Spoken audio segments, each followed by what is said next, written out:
Hi అండి, welcome to my channel. ఇప్పుడైతే నేను ఏం చెప్పబోతున్నానంటే వెయిట్ లాస్ రెసిపీ అనుకోవచ్చు, హెల్త్కి మంచిదని చెప్పి అనుకోవచ్చు, ఏదైనా అనుకోవచ్చు మీరు. నేనైతే అప్పుడప్పుడు వేస్తూ ఉంటా, వీక్లీ వన్స్.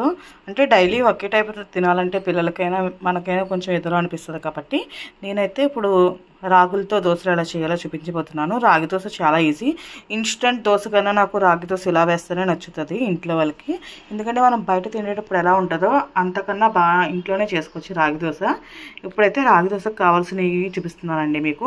నేనైతే పొట్టి మినపప్పు తీసుకుంటున్నానండి. నాకైతే చాయ్ మినపగుళ్ళు కన్నా పొట్టి మినపప్పుతో చేస్తేనే బాగా నచ్చుతుంది.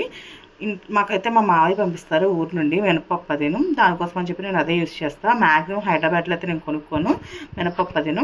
నేనైతే 1 కప్ ఆఫ్ పొట్టి మినపప్పు తీసుకున్నాను. ఇది కొంచెం ఎక్కువ టైం పడుతుంది నానబెట్టడానికి. అంటే ఇప్పుడు 5 to 6 hours నానితేనే కానీ బాగోదు. చాయ్ మినపగుళ్ళు అయితే 3 hours కూడా నానిపోతాయి కదా. నేనైతే 1 కప్ తీసుకున్నాను.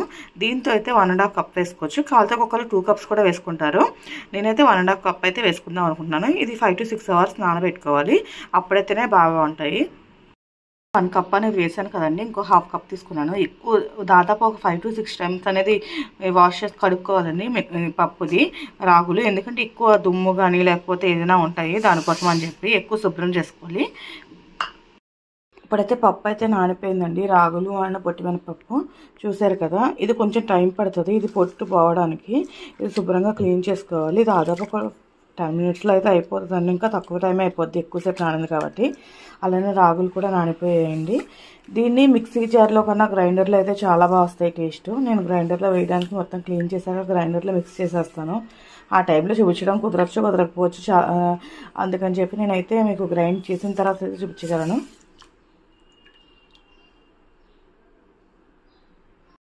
అయితే క్లీన్ చేసుకున్నానండి మొత్తం. అక్కడక్కడ అయితే పట్టు ఉంటుంది, మరి పూర్తిగా అయితే వచ్చేది అక్కడక్కడ ఉంది. అలాగే నేను రాగులు కూడా క్లీన్ చేసుకున్నాను. అందులోనే కొంచెం నేను అటుకులు వేసుకున్నానండి. ఒక 1 కప్పు బాగుంటుంది దోశల్లోకి అటుకులు అనేది. దోసపిండి అయితే దాదాపు నైట్ గ్రైండ్ చేసుకున్నానండి. ఇప్పుడైతే బాగా ఫర్మెంట్ అయింది. ఇప్పుడైతే ఇందులో కొంచెం సాల్ట్ వేసుకుందాము. నేను వేరే దాంట్లోకి తీసాను నైట్, కానీ మార్నింగ్ కొంచెం పొంగేసరికి ఇందులోకి అనేది మళ్ళీ సపరేట్ చేసుకున్నాను. కొంచెం వాటర్ యాడ్ చేద్దాము, ఎక్కువ కాదు. శుభ్రంగా మిక్స్ చేసుకుందామండి. మిక్స్ చేసుకున్నానండి. ఇలా వస్తే సరిపోతుంది, మరీ పలుచగా అయితే దోశ అనేది రాదు. కొంచెం పెసరట్లకి అయితే మనం ఎలా చేసుకుంటామో అలాగే. అయితే ప్యాన్ అయితే కొంచెం వేడెక్కిందండి. ఇప్పుడు మనం దోశ వేసుకుందాము.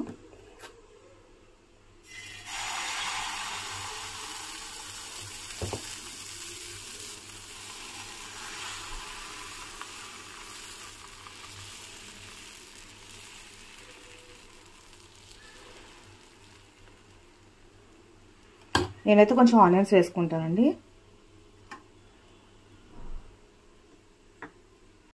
ఆనియన్స్ యాడ్ చేసుకున్నాను. అలానే కొంచెం ఆయిల్ వేసుకున్నాను. ఇది కొంచెం వేగనివ్వాలండి, కొంచెం కలర్ చేంజ్ అయ్యే వరకు. ఎందుకంటే లేకపోతే ఇరిగిపోతుంది, పచ్చివాసన అనేది ఉంటుంది. అందుకని చెప్పి కొంచెం టోస్ట్ అయితే బాగుంటుంది. ఒకసారి చెక్ చేసుకుందామండి.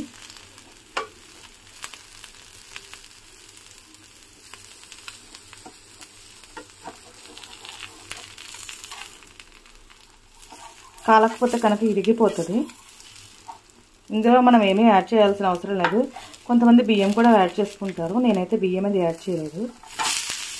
చూస్తుంటే మంచి కలర్ఫుల్గా ఉంది కదండి.